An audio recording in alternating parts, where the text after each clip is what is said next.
Si tu as peur de parler français, cette vidéo est faite pour toi. Laisse-moi te raconter une petite histoire. Il y a environ une dizaine d'années, j'ai décidé de voyager. J'avais fini mes études, j'avais eu un master et avec mon master en poche, j'avais pas trop envie de bosser.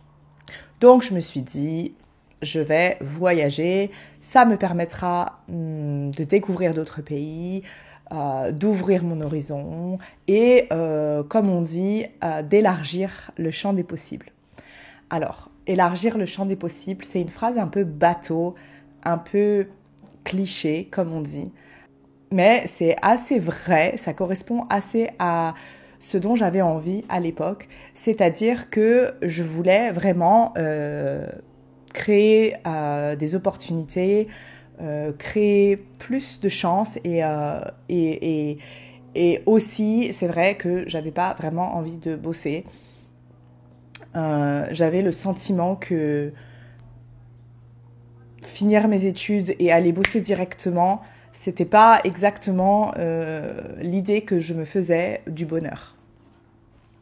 Les temps ont bien changé et c'était il y a près de 10 ans, donc évidemment que c'est différent aujourd'hui. Bref, tout ça pour dire que j'étais décidée à voyager. Et à l'époque, j'avais plusieurs options qui s'offraient à moi, à savoir aller dans 6 pays, je crois, où on pouvait faire un PVT. Donc PVT, c'est l'acronyme de permis vacances travail, qui est en anglais Working Holiday Visa. C'est 6 pays différents qui ont signé des accords avec la France pour permettre aux jeunes d'avoir un visa qui leur permette à la fois de voyager et de travailler à moindre coût. C'est-à-dire que le visa n'est pas très cher et on peut travailler et voyager en même temps. Donc c'est vraiment pratique, mais c'est sur certaines conditions. Il faut avoir moins de 35 ans, ce qui était évidemment mon cas à l'époque. Ce n'est plus le cas aujourd'hui.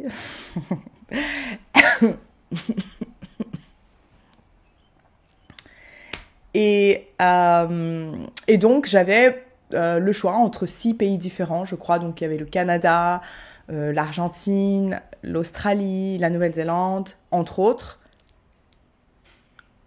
L'Angleterre, peut-être. Je sais plus. Portugal, je crois. Bref. Et sachant que... Alors, j'hésitais entre le Canada et l'Australie, qui sont quand même des pays diamétralement opposés, mais à la fois en termes géographiques, mais aussi en termes de climat. Et j'ai décidé d'aller plutôt en Australie parce que je déteste le froid. Donc le Canada n'était finalement pas une idée très logique. C'était pas tout à fait logique de ma part de même envisager le Canada. Donc j'ai choisi l'Australie. Et en arrivant en Australie, ça a été une claque monumentale. D'abord parce que je crois que j'ai vraiment accusé le coup émotionnellement en ayant pris la décision de partir hyper loin de ma famille, de mes proches, de mes amis et d'arriver dans un pays dont je parlais pas la langue, dont je connaissais pas grand-chose finalement. Et le décalage horaire, le jet lag, le décalage horaire m'a aussi terrassée. Je m'attendais pas du tout à ça. J'avais déjà voyagé auparavant, mais l'Australie, c'est le point le plus éloigné qu'il existe de la France. Donc vraiment, ça a été difficile à la fois émotionnellement et physiquement. Et pendant 2 jours entiers, en arrivant à Brisbane, c'était Brisbane où j'étais allée, j'ai dormi pendant 2 jours sans arrêt. Et en me réveillant et en sortant, immédiatement, j'ai compris que la langue allait être une barrière monumentale à mon à mon voyage et qu'il fallait vraiment que j'apprenne impérativement à communiquer en anglais. Sauf que l'erreur que j'ai faite à ce moment-là, c'est que je pensais qu'il fallait que je connaisse mieux l'anglais, mais dans les livres, quoi. Donc, je me suis abonnée à un site que vous connaissez peut-être. Ça s'appelait Anglais Facile à l'époque. Et franchement, big up, parce que ça m'a vachement aidé à comprendre. Mais en vrai, c'était des choses que je savais déjà, puisque j'avais déjà appris l'anglais à l'école, en fait. Et... Mais bref, ça m'a fait du bien, je pense, de revoir mes bases. Ça m'a rassurée de savoir que je savais. Mais je pense que j'ai fait une erreur de jugement en insistant, en voulant absolument améliorer ma connaissance de l'anglais. Parce que maintenant, avec du recul, je sais que la réalité, c'est que connaître une langue et la parler, c'est deux compétences, mais qui n'ont rien à voir en fait. C'est deux choses complètement différentes. Et d'ailleurs, maintenant, avec toute l'expérience que j'ai, parce que j'ai quand même j'ai enseigné des langues, pas seulement le français, à des publics allophones. Donc allophone, ça veut dire qui parlaient une autre langue que celle qu'ils apprenaient. Et pour avoir vu des gens apprendre une autre langue, et pour les avoir aidés à le faire, et pour l'avoir moi-même fait, et pour maintenant être mère d'un enfant bilingue, je sais que comprendre une langue et la parler, c'est comme si c'était c'est vraiment deux skills, deux compétences différentes. Par exemple, je vois ma fille qui a 3 ans, qui comprend tout ce que je lui dis en français. Elle comprend la télé, elle comprend pas les films, parce qu'elle regarde pas de films, mais les dessins animés, Peppa Pig, tout, Petit Ours Brun, Peppa Pig, you name it, elle connaît tout, elle comprend tout. Quand ma mère lui parle en visio, ou ma sœur, ou quand elle parle à sa famille en France, ou moi, quand je lui parle en français, elle comprend tout, mais elle parle pas. Et il faut vraiment que je crée l'espace mental pour qu'elle entre dans son,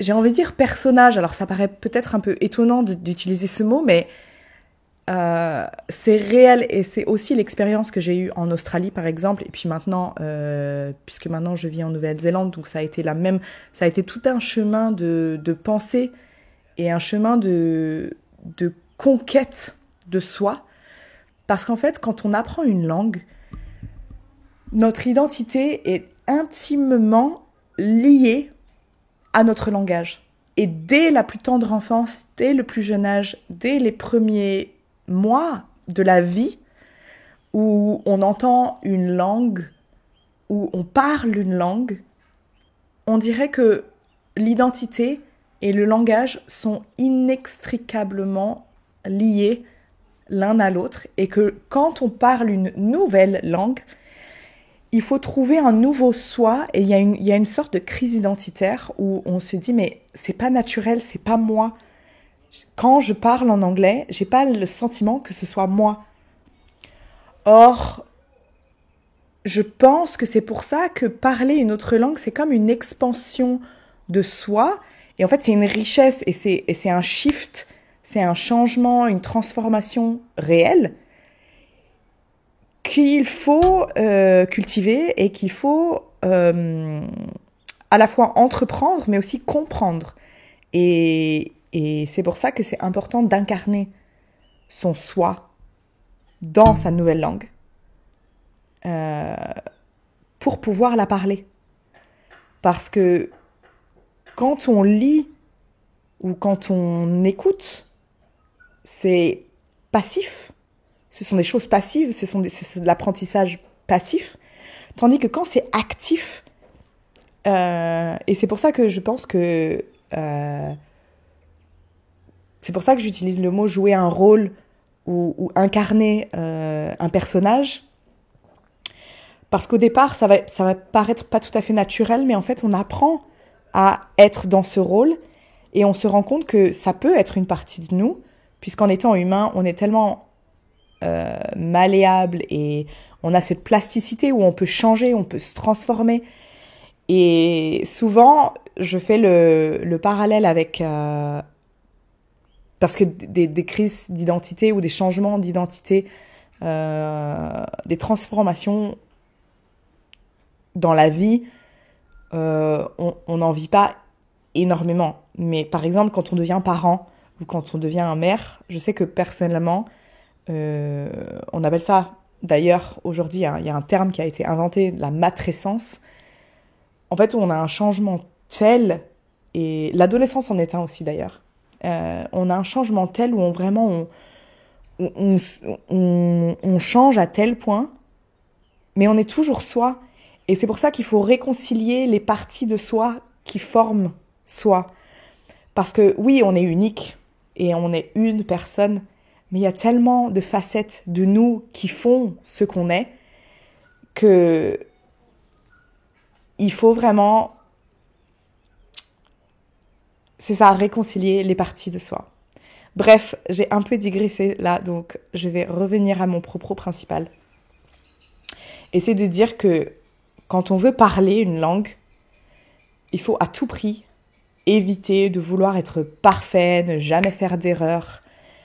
Et il faut se forcer à sortir de sa zone de confort. Et il faut s'autoriser à être autre chose que ce qu'on connaît de nous-mêmes.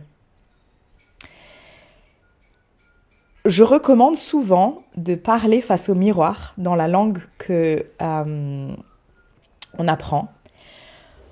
Parce que même si ça paraît un peu bizarre, au départ, il faut faire semblant et jouer ce rôle pour que ce rôle devienne quelque chose de naturel et quelque chose d'acceptable pour soi. Je disais tout à l'heure que lorsque je suis partie en Australie et que je me suis pris une claque et que je me suis dit « Oh mon Dieu, je suis tellement loin de ma famille, de mes proches, etc. » Mais je pense que quelque part, quand on émigre quelque part, et j'ai bien dit émigrer, non pas immigrer, c'est-à-dire s'éloigner de sa famille, de sa culture, de la société dans laquelle on a grandi, ça nous permet de nous libérer en quelque sorte de certains carcans dans lesquels on peut être enfermé. Et d'ailleurs, je sais que personnellement, quand je rentre en France, immédiatement, il y a quelque chose de très familier, mais il y a aussi quelque chose que je rejette, où j'ai le sentiment que pour ma famille, pour mes amis, je serai toujours la personne qu'ils ont connue avant, mais qu'en réalité, je suis autre chose. Et ça, moi seule en est le... En fait, je suis la seule à savoir, à connaître toutes les parties de moi.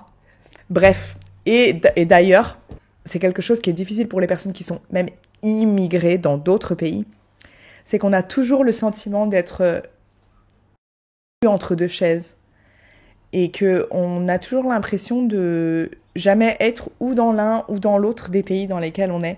Mais en fait, il faut qu'on se souvienne, nous, les personnes qui parlent d'autres langues et qui apprennent d'autres langues, que, en fait, c'est une richesse.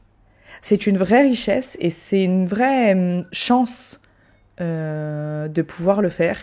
Et pour finir mon histoire, avant de partir en Australie, j'ai beaucoup repoussé l'échéance en me disant « j'ai pas assez d'argent, il faut que je travaille encore plus » parce qu'après mon master, j'ai commencé à travailler pour pouvoir économiser pour pouvoir partir. Et j'ai enchaîné les petits boulots. Et en fait, j'arrêtais pas de repousser l'échéance comme une sorte de stratégie d'évitement parce que j'avais une sorte d'appréhension de partir. Mais il y avait quand même une voix, la petite voix qui te dit « Il faut que tu le fasses, il faut que tu le fasses, il faut que tu le fasses. » Et si toi, tu entends cette voix en te disant « Va en France, apprends le français, sors de ta comfort zone ou ta zone de confort, eh ben, il faut que tu le fasses. Tu te le dois à toi-même. Tu te dois d'écouter cette voix qui te parle parce que c'est ton intuition et c'est ton toi profond qui a envie. Et voilà. Tout ça pour dire que si tu veux parler français, ferme ton bouquin, arrête d'être toujours dans des trucs. Alors c'est important d'avoir un apprentissage passif aussi pour emmagasiner du vocabulaire, accumuler du vocabulaire, comprendre mieux, etc. Ça, c'est super important. Mais il faut aussi coupler ta pratique passive à une pratique active. Et pour ça, le seul moyen de le faire, c'est de le faire. Donc voilà, si tu as besoin de motivation, tu peux t'abonner à ma chaîne. Moi, je te donne la motivation dont tu as besoin. Mais vas-y, écoute-toi, fais-toi confiance et n'aie pas peur de faire des fautes parce que c'est en les faisant que tu arrêteras de les faire. Voilà, c'est tout pour aujourd'hui. N'oublie pas, connaître le français, c'est bien, mais le parler, c'est mieux.